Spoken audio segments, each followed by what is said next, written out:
Hello everyone and welcome on The Papier de Rêve channel. I'm Ursula and today I will be painting with you a snow scene.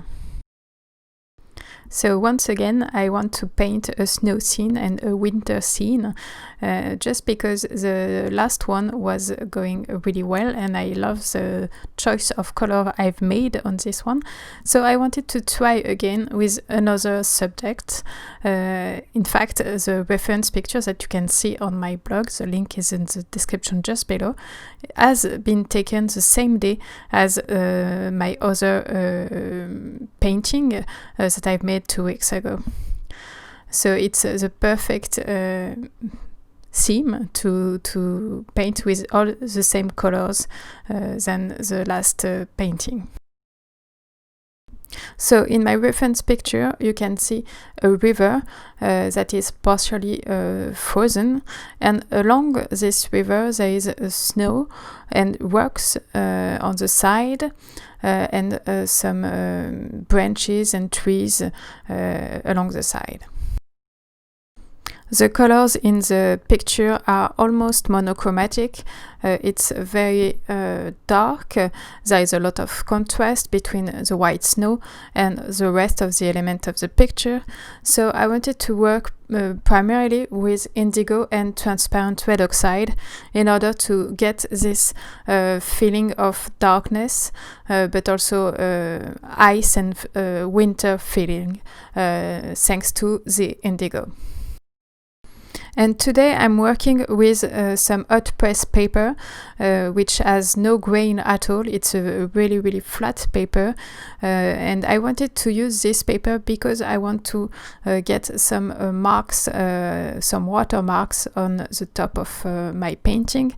Because this part is water and frozen water in some parts, so I wanted to try to have this feeling of water with a watermark.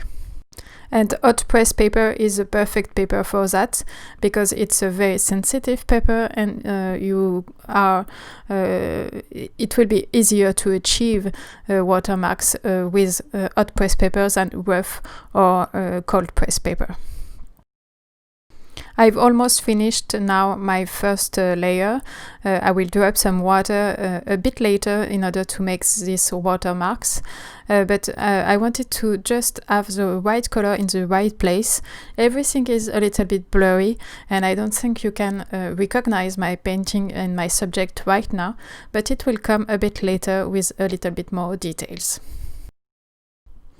But before adding water for making watermark, I've waited a little bit in order to the colors and paper settle a little bit before adding the water in order to get the most watermarked. And after my paper has totally dry, you can see that the watermark are a little bit present, but not too much. But there is also something that happens that is very cool. The indigo color I've separated.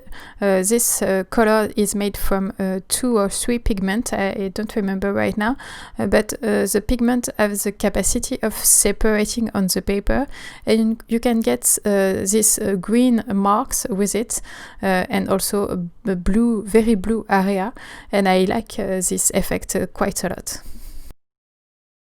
So for the second layer, I want to get the contrast going on my paper. So I'm trying to work with darker color right away in order to identify all this dark area first and then adding some more middle tones into it. But I want to start really with the darker color. And for the darker color, I'm using a mix of indigo and transparent red oxide. It's a perfect mix to get this darker color, and I like this mix a lot because transparent red oxide and indigo are also granulating a little bit, so it creates a really nice texture that are really perfect for rocks. And in order to give those works a little bit more consistency, I'm also adding some light gray colors into it. It's a color from Isaro that is a little bit opaque and it will cover a little bit the transparency, but it's quite interesting to get a stronger element in the page.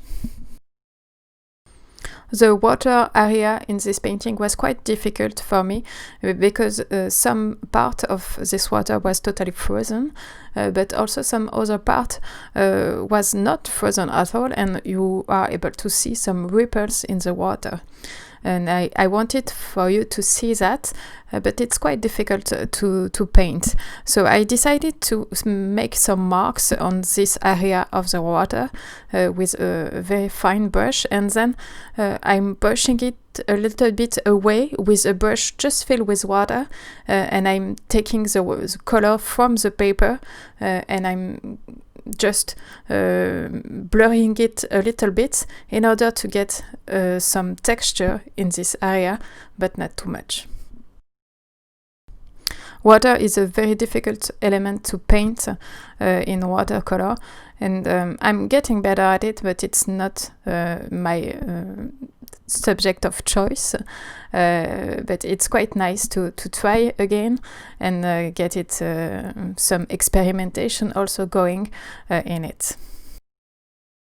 This second layer is almost done, and what I like in it it's that the top part is really cold and winter, there is a winter feel to it, and the bottom part is a little bit warmer, and you can see the work quite clearly.